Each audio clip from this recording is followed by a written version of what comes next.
Hi, I'm Dr. Kim Logan-Nowlin. I'm Arthur Nolan. And welcome to Making It Work.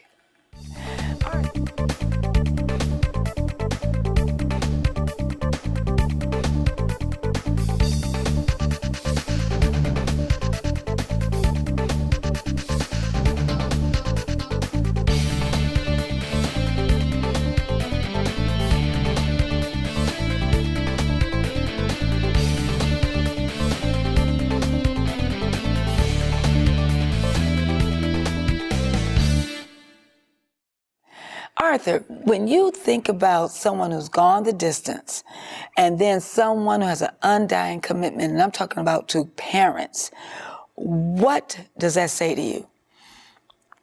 It says that there's a strong commitment of love, appreciation, and that you're at a point where you feel that this is something you have to do. Okay, so that bond, it goes beyond that actual love, but something I'm committed to do. Yeah, I have to do this. Well, you know, today we have a special guest who's come back. She was on a few weeks ago with us, a season before, and she's come back to tell us part 2. Now, in the previous program, Joanne Fuller talked about her relationship going the distance. She had lost her father, pastor within the Lake Region Conference again. We have several divisions in the North American division itself, but the Lake Region Conference is made up of 5 states. And her father served as one of the pastors. When I was a little girl growing up in Detroit, he was one of our pastors. So today she's come back to talk about her relationship with her mother. Undying commitment. Welcome, Joanne Fuller. Thank you. Hi, Thank you for having me back. Thank you. You know, and if you've watched our previous programs, Joanne does my hair. You know, she gives me different looks. Thank you, Joanne. You're so welcome. You know, people tend to, oh, no, you didn't do that. Did you just do that? Do what? I take that as a compliment. Of course. But people tend to recognize him, Joanne, but they say I changed my hair too much. They can't keep up with me. That's all right. Keep them on their toes. Keep them on their toes. That's right. Do I keep you on your toes? You keep me on my feet. Well, I'll take that as a compliment. You know, well, Joanne, thank you for coming back, and Thank you. we want to talk about your undying commitment. We want you to tell us the story about what you went through with your mother, and at times it was very tumultuous, it was very difficult, but you were still committed to the day she passed away. Tell us your story and tell us why you stayed committed. So, do you want me to start with the Alzheimer's, or you want me to start with before? Before they led into before? it, yes, yes, as a little girl. Oh my goodness. Well, that was the word you used, tumultuous. Yes. Just the relationship was a different type of relationship. To me, it was not a typical mother and daughter relationship. I was closer to my dad than I was to my mom. And we just never saw eye to eye. For her, I was too independent. I asked too many questions. I was the why child. Well, there has to be a reason. You know, that would just, But that was me. Okay. That was me. I just wanted to know why.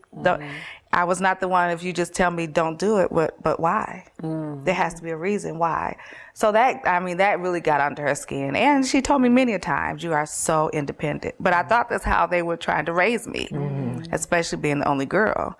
And, you know, my father was like, well, you know, I want you to get married and everything, but I don't want you to ever have to depend on a man, which is different than being committed to a man. Oh, yes. He explained that difference, you know, and so I was raised to be kind of independent. I was raised to know how to take care of a car. I was raised to, I worked with him in his carpentry business. So I know how to paint. I know how to lay a wood floor. I know how to lay tile. I know how to do all of that because he taught me. Yes. Where with my mom, who, I don't know if she wanted a prissy girl or because I wasn't prissy when I was younger. You know, I was out there playing football with the boys in the neighborhood and basketball and softball and fighting, fighting my brother's fights. Okay. You know, even though my oldest brother was 5 years older than I was the one that was taken up for both of them. Mercy. You know, just crazy. Okay. I was the. Did she give you a lot of? Who did the spanking? They both did. Okay. They both did. She. Very. What's another word besides hothead? She was my dad. If he was gonna, kind of, sort of, yeah. My dad was, if he was gonna spank you, he would talk to you first, put you over his knee, and spank you. Yes. My mom, you know, it was the extension cord and the. I'm going to town on you, Hebrew slave beating. And then don't try not to cry. Yes. If you remember those days. So both your parents were the disciplinarians, and they spanked you, you know? Oh, yes. Okay. Yes, I didn't get a lot of spankings. Didn't get a lot of spankings? Didn't get a lot of spankings. Okay. I wasn't crazy. Okay. I knew not didn't to like that. But mom was the one who was more, she was the stricter parent? Yes, she was the stricter parent. Yes. I couldn't go a lot of places. I couldn't spend the night over anyone's house. You know, even if there were like slumber parties, I could go. But then she would pick me up at either 12 or 1, whatever time she decided to pick me up, and I would have to come home. No spending the night. Okay. I love my mother though. Yes. I did. My mother was very funny. Very funny. Okay. Musically talented, just awesome. I used to love to hear my mother just play the piano and the pipe organ, and I mean, she was so talented, and gifted as far as, I think I got my sewing and stuff from her, you know, because she used to sew. She was really gifted, and I loved her, but we didn't have the relationship, to me, that mothers and daughters had. She had it more with my brothers, I think. So what was it that you were looking for from her? And I would assume that as you matured into being a young woman, that you recognized that you needed something more from your mom, you know. And what was it that you was really looking for? You know what? I think I wanted that. You know how you have those friends who have that relationship and they can talk to their mother and their mother, and then they go shopping. They just have that. I think that's what I was looking for. And the older I get, the more I see, because I didn't have grandmothers either. So I never had that relationship with women. My grandmother's, my dad's mother died when I was about 1, and my mother's mother died when I was about 8. So I didn't have grandmothers growing up. Okay. And then not to have that relationship, you know, I always felt like we should be close. And, you know, when I had a accident where, in school, where my finger got cut off, and,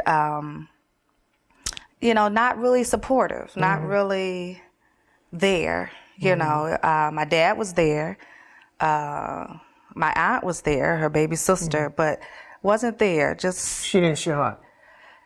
No, I remember talking to her on the phone, and she was fussing because it happened. And what were you doing? Instead of being, you know, compassionate. And I guess that's what I was looking more for is the compassion. And when I look back, and I think that's what I wanted, is somebody to care for me. And I didn't feel like I had that. So after you recognized that void was there, how did that motivate you as far as going into adulthood? Well, I moved out of my parents' home when I was 19. Because our relationship had really gotten to the point where my dad was separating us. When it came to arguments and stuff like that. Yeah. And so finally I said, okay, well, I'm out. And he knew it was time. He told me it was time. So he sat down with me and we did budgeting and all that kind of stuff. So I went and got an apartment, and from then on, just took it one day at a time. Missing that void, missing that though, still missing that relationship. And it was funny because even after I moved out, and I'm just being honest, but she was still trying to control the situation in my home, in my apartment. In your space. In my space. So, having to respectfully say, okay, now this is my home. Now this is my space. You said that to her. And you have to call before you come over. And you have to, because, and it was hard. And it was hard I know it was hard for my dad to see that too. And then it was kind of hard for me because, and then as I matured, I realized that was his wife. I felt like at one point that he should have taken sides, but now I realize that I was his daughter and that was his wife, and I had to respect that, even though he was my dad.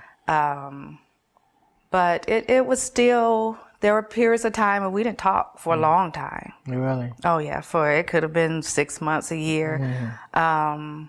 And part of that was because of my lifestyle. She didn't care for my lifestyle. And, I was not perfect. I wasn't in the church always. So, but she always had an opinion about it. But, there were times when we went head up. Wow. Head up. So moving out, you also changed the way you were doing things. So we're talking about going out, partying. Oh, partying. Yeah, and drinking, smoking. I mean, just when I went out, when I left, I left. You left. I left. Do you think she had a great impact on the way you changed your lifestyle, being raised in the Seventh-day Adventist Church as a Christian to going to just the opposite, or was it just a choice you made? I think it was more of a choice. I think it was more of my choice than her pushing me out there. I don't think I can't put that on her. I think it was more of my choice. What were you looking for? I think I was looking for love. Bottom line, I was looking for love. I was looking for somebody to love me. And I realized that when my drinking got to the point, I never got drunk out, like if I was out clubbing or whatever, I could nurse a drink all night long. Okay. But I would drink at home. By yourself? By myself. And I'll never forget one time I woke up and the next morning and I had a knot on my head and did not know where the knot came from. And at that point, I realized, okay, you know what? Because, like somebody told me, you could have killed yourself. You could have, literally knocked yourself out and just been there. So I realized that there were some issues. And I sought counseling and stuff after that point. And you stopped drinking? No, but it slowed down a whole lot. It slowed down a lot. Okay. So you don't really blame her. I don't. And I guess at this point, maybe I did then, but at this point I don't. We went through binding of the wounds. Yes. At Burns. Our pastor, Julius Everett, at that time, brought that to our church. And I can say, though, that I did have a lot of animosity built up and maybe even some hatred. And it was to the point that I'll never forget, I was doing a client and she and my dad had come down to visit. And my client said when my mother walked in the room, she could feel it rise in me. She said she didn't know what was going on, but she's sitting in my chair in front of me, but she said she felt something rise in me. And that's how it always was with us. When she would come into my space, I was very uncomfortable. Always just, just on edge and just waiting for her to say something or just waiting for, for something to happen. And, but as we went through binding of the wounds, it helped me to realize, and like I said, some of those choices were my choices. But it also, part of that was that you had to write letters and, or even talk to. Well, at this time, she had just started into her into the Alzheimer's. So I didn't get a chance to really sit down and talk to her. But what I did was I went to her sister. And I told her what I was doing and what I was going through in this process, and just asked her some questions. And she gave me some history on the family. Wow. My mother comes from 12, 6 boys and 6 girls. And I think she's the 3rd oldest. And so when she gave me that history, it was like, okay, wow. Eye-opening. Very eye-opening. And it really helped me see that this wasn't just her, and that we do things, or sometimes our life goes because of what happened before us and the things that happened to us. And when she started talking to me about the family history, that really gave me some empathy for my mother.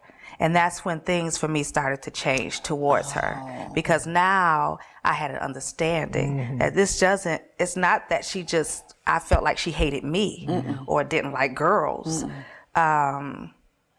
This was how she was raised. Some of the, just say great aunts and how they treated them as children. And just one story, she said, she was telling me that one time they were sitting on the porch and a couple of our great aunts came to visit, and they said hello. Well, I guess everybody didn't say hello loud enough, so they got slapped. No. So, I mean, that's just one example. So it's like, wow, okay, so this stuff didn't just start with her. It was a history of things, a history of abuse.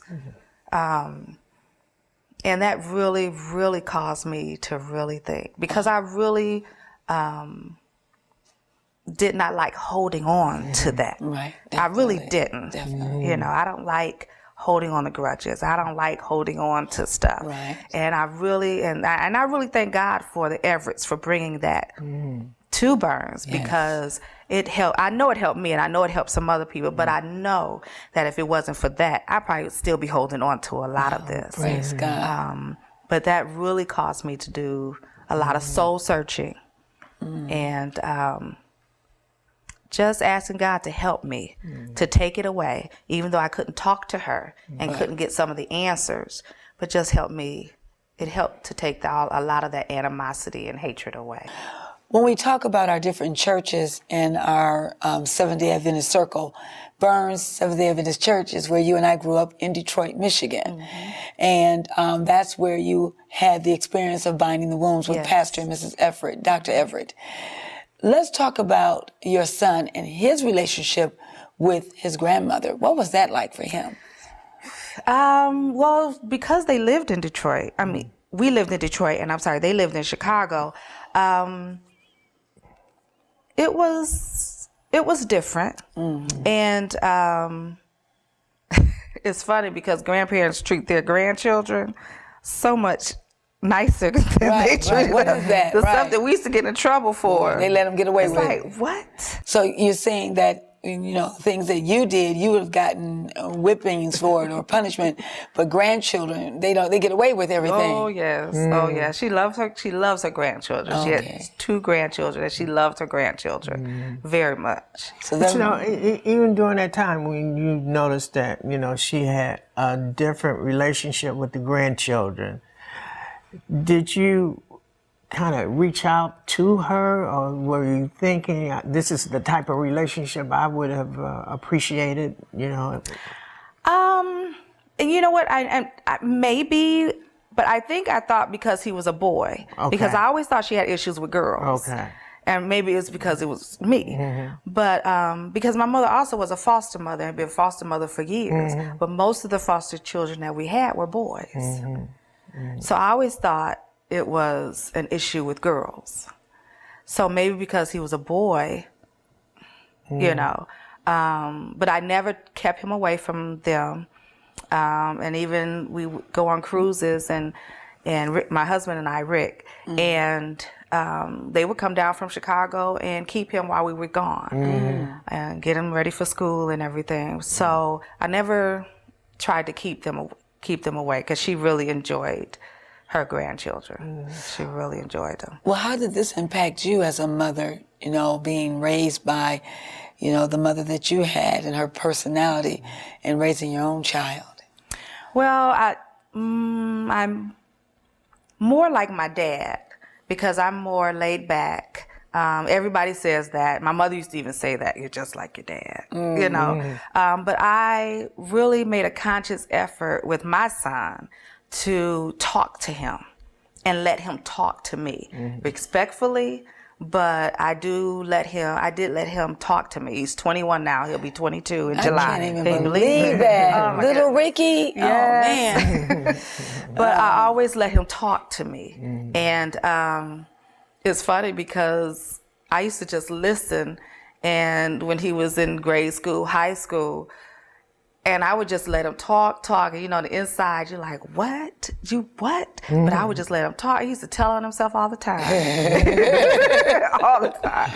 But I made a conscious effort to allow him, first of all, to be who he is, and then to, of course, to direct him, but also to have an open communication and open relationship with him.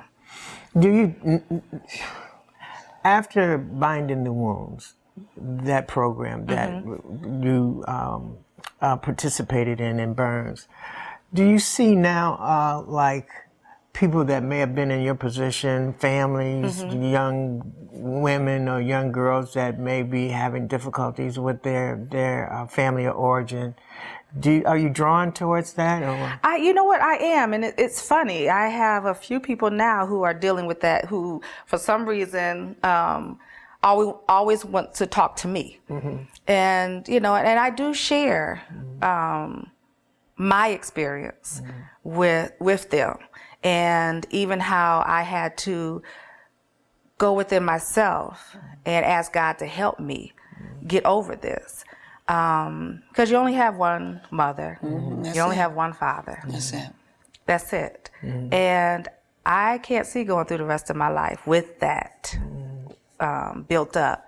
And if you have the opportunity to talk to, sit down and talk to them if they would allow you. Some have tried, and they've shut them down. So that's, to me, where you have to do that within yourself, like I did, because I couldn't talk to my mother. So I had to go within and ask God to help me get rid of this, get rid of those feelings, get rid of that animosity and that hatred. Can we talk about the Alzheimer's? What was that like for you? And explain to our viewers what your mother went through. That's a hard illness to deal with, because you see them leaving you, and you see them, they're there physically, but you see them, they're like in their own world, in another world. And so as they start going further and further, I say into that world or into that realm, it's like, wow, I hate to see that with anyone. And especially, with my mother. And I'll never forget the last time I saw her. I was there, and my sister-in-law also was there, and we were washing her and getting her ready for bed and everything. And, we looked at each other. We could tell that she was just getting tired. And when I put her to bed, and she did have those moments that she would be clear. Those moments. One time, I'm gonna step back, but one time they brought her to Detroit, and my dad wanted to hear the CD that I was working on then. And so there was a particular song that he wanted to hear. And it was funny, she was sitting there, and I couldn't find the song. And she said, "Joanne, would you hurry up and find that song so we can go?" And so all of us, my brothers, my dad, everybody just looked at me like, because, so that was a moment. But when she heard the song, you could tell it just kind of it just relaxed her. It just gave her this calmness. And so back to when we were in Chicago the last time I saw her live, we got her ready for bed, and I got her in bed. My sister-in-law gone downstairs, and I'm tucking her in bed and everything and cutting out the light. And I kissed her, and she kissed me on the lips, and she said, "I love you." And my mother didn't say, "I love you." And I said, "Okay, good night." And she said, "Good night, be careful." And that was the last time. She died 2.5 weeks later. But I really believe that she knew what she was saying, and she knew what she was doing. I really believe that. I know you miss your parents, but we as in the body of Christ and being committed. See, Joanne and I grew up in this church as children, and it's very few of us that are still in this church. And when I say the church, the body of Christ, salvation, because Jesus is coming. Oh, yeah. And there's nothing in this world more important than your salvation. For you to be lost and to know that there's a Savior, and to know that Jesus is coming again, and for you to be out in this world doing things that's taking you away from Christ, you've got to come back while you have time. You know, but God called you back home. Yes, he did. He called you. Yes, You he came did. back to Christ. Yes. You came back to this blessed hope. And I guess that's what I was waiting for. I wanted to hear what was the motivation, what brought you back. Yeah. Oh, that's another. Yeah, I mean. Oh, wow. Just, you know what? Being out there, and so much happened. So much happened. I mean, I've had guns in my face. I've had, and I guess just tired of that lifestyle. Just Yeah, tired. with the smoking, the drinking, all of that. Yeah, and just, it's so much. And literally, I've had guns in my face. I've had, oh, you don't want to know. Another program. Another program. But you know what? And I just thank God every day for his grace and his mercy. And I ask God to sometimes just remind me of where he brought me from, because that gives me empathy to work with others. Yeah. And also want to say that my mother was not a bad person at all. Say it. Say it. At all. Say it. She was a very loving person. It was just our relationship. Yes. But she was not a bad, neither one of my parents were bad people. They were good people, God-fearing people. Yes. But yeah, I just thank God every day for his grace and his mercy. And I just got tired of the lifestyle. Yeah. Tired. Well, it looks like you're going to come back for part 3. Oh, Lord. Well, you know, and I'm so glad that you were able to come and share that component, because it's going to save someone. Well, listen, undying commitment. But most of all, let us have an undying commitment for Jesus Christ, so that we all will be saved when he comes. I'm Dr. Kim Logan-Nowlin. And I just want to say, trust in the Lord with all your heart, just like you Not did, unto Joanne. your own understanding. Yes. Yeah. Yes. And I'm Arthur Nolan. See, he does that to me sometimes. God bless.